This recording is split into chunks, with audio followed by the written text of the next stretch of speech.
hundaa fixee harka qullaa jira. Seenaa obboleettii keenya takkaatoo isiniin qoodeen dura namoonni yuutuubiin banadha jedhee waa irratti wallaale jettanii isin naguma ka'a. Inni kaan maal hojjechaa jira?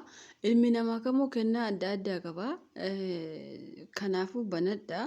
akkuma namni tokko hojjetu jechuudha. Dhugaa rabbii jechuun kun sanafummaadha. Namni yuutuubii banadha jedhee waa irratti hojjedhu immoo wallaale warri jettan kun sanafummaadha. Akka kiyyatti ifa manarraa ta'a. Namoonni hojjechuu barbaadan yuutuubii Abdul Habiyuu sarchii bu'aa baafadha. Akkaataatti yuutuubiin banamu hundaa isin barsiisaa jechuudha. Achirraa ilaaltaniitu yuutuubii banattanii waan adda addaa irratti hojjechuu dandeessu jechuudha. Ergi biyyaa bahee waggaa hedduu ergan xumuree booda duras osoo biyyaan bahiin yeroo lama heerumee yeroo lamaan saayyuu hiikee gara biyya Arabaa dhufee biyya Arabaa keessatti biyyattis ergan heerumee wanta hundaa bareera mitiiree as dhufees kabajaa tokko osoo hin argatiin mana Arabaa keessatti miira adda addaa agarsiisuun abbaa manaa maadaamii akka irraa fudhus taasisee bareedinaan dhugaa dubbachuuf lammii Itoophiyaa keessaa ufte osoo hin taane chaayinaa keessaa ufte moo jedhanii waan na gaafataniif anis sheeppii addaa yookaas dabbaa ka jedhame faarfamu kana sirriitti waan qabuuf abbaa manaa ishee irraa fudhachuun yeroo gabaabaa keessatti malee yeroo dheeraa akka narratti hin fudhanne duruma gaafan biyya bahee kaayyoon koo kana waan ta'eef sababiinsaa qarshii guddaa argadhee gara biyyaa deebi'uu yookaas abbaa manaa ishee irraa fudhee manuma sana keessatti kallattii naa mijateen waliin jiraachuu malee hinumaa abadaan kaddaamaa yookaas shakaalaa jedhamee jiraachuu waan hin barbaanneef sababiinsaa biyya Arabaa naaf haaraa osoo hin taane waggaa tokkoof baatii 5 biyya Arabaa hojjedhee galee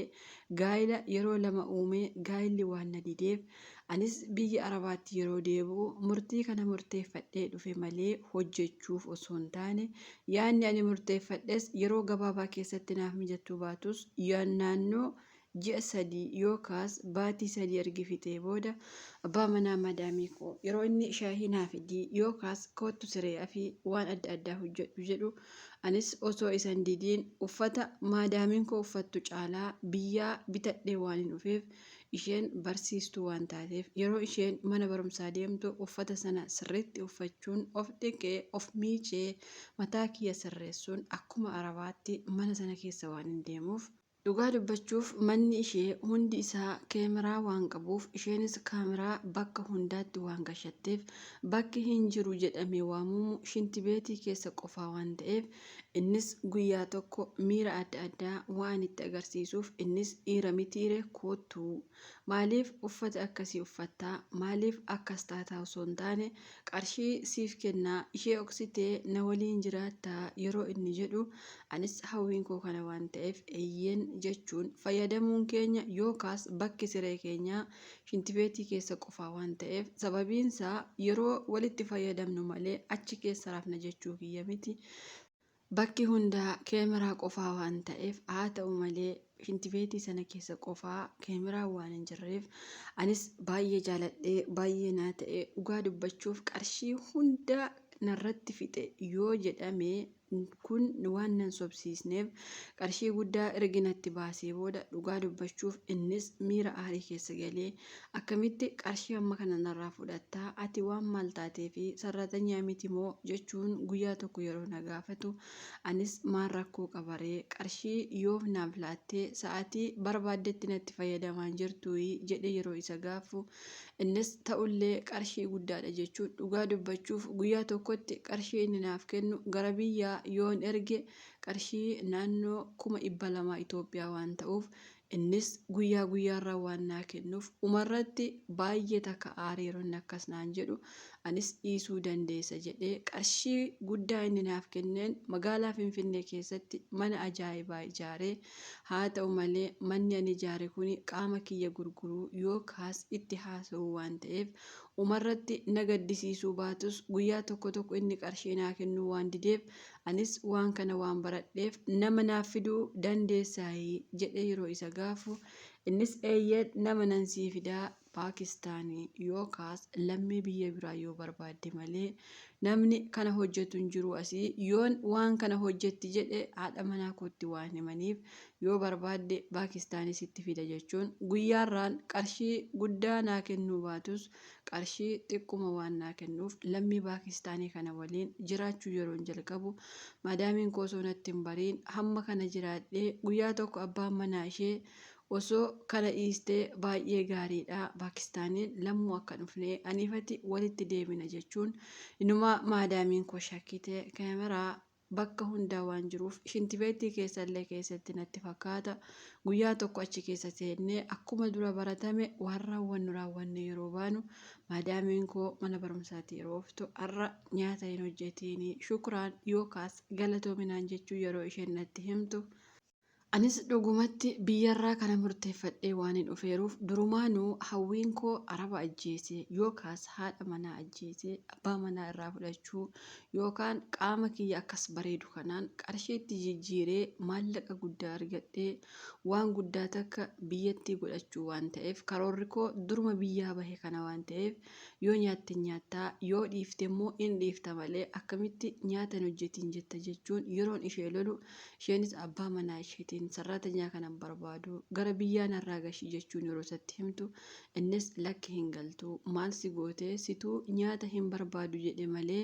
isheen siif hin hojjenne jetteetti jechuun yeroo narratti lolu isheenis deebistee waan hundumaa yeroo duubatti deebitee ilaaluu jalqabdu kaameraa shintibeetii keessa keewwattee guyyaa tokko naannoo sa'aatii 4 yookaas sa'a 10 biyya kanaa kan jedhamu mana barumsaatii deebitee uftee shintibeetii keessatti bakkuma tokkotti walirratti nu qabdee poolisii fiddee manuma sana keessatti anaanis na qabsiistee abbaa manaa ishee waan isheen goote hin beeku. Ani mana hidhaa darbame qarshii naannoo baatii 5 yookaas ji'a 5 waan isheerra jiruuf isheen abbaa manaa koo waliin zinaa irratti qabee jettee yoo qabsiiste abbaan manaa ishees mana hidhaa keessatti waan hafuuf yookaas ajjeesuus waan danda'aniif hin hattee warqii fudhatte jechuun poolisii natti waamtee na qabsiistee hidhaa naannoo waggaa tokko mana hidhaa Saawudii keessatti ergan dararamee booda qarshii ji'a 5 kan isheerratti hafes dhiisee gara biyya koo yeroo galu anis qarshii guddaan mana ajaa'ibaa magaalaa Finfinnee keessatti ijaaradhee waan hin qabuuf mana sana kireessee halkaniif guyyaa yoo manni sun hin kireeffamne hagabuu buluu waan hin danda'uuf anis kuta gar tokkoo kireessee kuta gar tokkoo immoo ofii koo keessa jiraachaa kuta gar tokkoo immoo harmee koo fi obboleessa koo keessa gashee otoo isaanitti jiraachaa jiranii haa ta'u malee isaanis harkuma koo waan ilaalaniif dhugaa dubbachuuf manni kiraayin sun inumaa qoonqoo keenyayyuu waan hanqateef ammas gara biyya arabaatti deebi'uun hawwii koo waan ta'eef anis mana sana harmee koo fi obboleessa kootti dhiisee gara biyya arabaatti imala koo taasisee ammas qarshii argadhu hundumaa obboleessa koo fi harmee koof ergaa kanirraa hafte immoo kaawwachaa ammas akkuma duraanii jedhee arabittiin ani bira gale ijoollee dardara yookaas dargaggeessa waan qabduuf guyyaa tokko ilma isheef shaayii itti geessee surree qofaa uffadhee waan hin deemuuf haati isaa yookaas maadaamiin koo barsiistuu waan hin taaneef hojiimayyuu waan hin qabaanneef guyyaa tokko hadiiqaa yookaas bakka bashannanaan deema jettee yeroo isheen manaa baatu anis uffata inumaa sararatanyaarraan eegamne yeroo uffadhee mana keessa deemuu jalqabu ilmi ishee haadhatti himee maalii sararatanyaa kana nurraa baasii gashii kuni baalageedha nuti hin barbaannu jedhee yeroo haadhatti himatu isheenis deebistee maal rakkoo jiramoo yeroo ani bahu uffata hin taane uffatti moo jechuu yeroo gaafattu isaanis tokko lama yeroo itti himan inumaa obboleessi isaa yookaas ilmi maadaamii koo isaan keessaa tokko baalagee waan jiruuf innis waan kana akka sirriitti na barbaadu anis akka isa barbaadu yeroo walitti ufnu garuu obboleessi isaa tokko waan jiruuf inumaa xiqquma ishee yoo waa tokko inni dubbate obboleessi koo akkasi jedhee haadhatti waan himuuf haatis yeroo hundaa ijoollee ishee dargaggeessaa waan eeggattuuf guyyaa tokko osuma rafaa jiru maadaamiin koo uftee ati baalageedha ijoollee koo biratti waan hin taane uffattaa jechuun ilma ishee ka hangafaa abbaa ijoollee 3 waan jiruuf bakka ani ciisutti dhufee na caccabsee, na tumee, na dabaddabee, dhiiga afaanii finyaaniin na baasee amma mana kanaa bahi jechuun inumaa osoo ani ijoollee isheen tuqiin yookaas ijoolleen isheen hin tuqiin waan kana waan narra geesseef anis baay'ee aaruun qarshii koo naaf kenni jedhee. Isheenis damoota koo naaf laattee gara biyya kee galii yoo feete immoo bakka feete deemuu dandeessa jechuun paaspoortii natti darbitee anis gara biyyaa galuuf carraa waan hin qabaanneef manuma sana keessaa bahee gara ijoollee Oromoo bakkee yookaas waraqaa malee jiraatan waan jiraniif isaan bira deemee osoon taa'aa jiru gurbaan mucaama Oromoo ta'ee hojii dhuunfaasaa waan qabuuf isaanuma bira osoon taa'aa jiru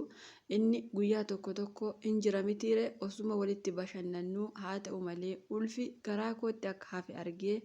innis gaafan ulfa jee isatti himu eessatti si beekaa narraa badi jechuun yeroo natti himu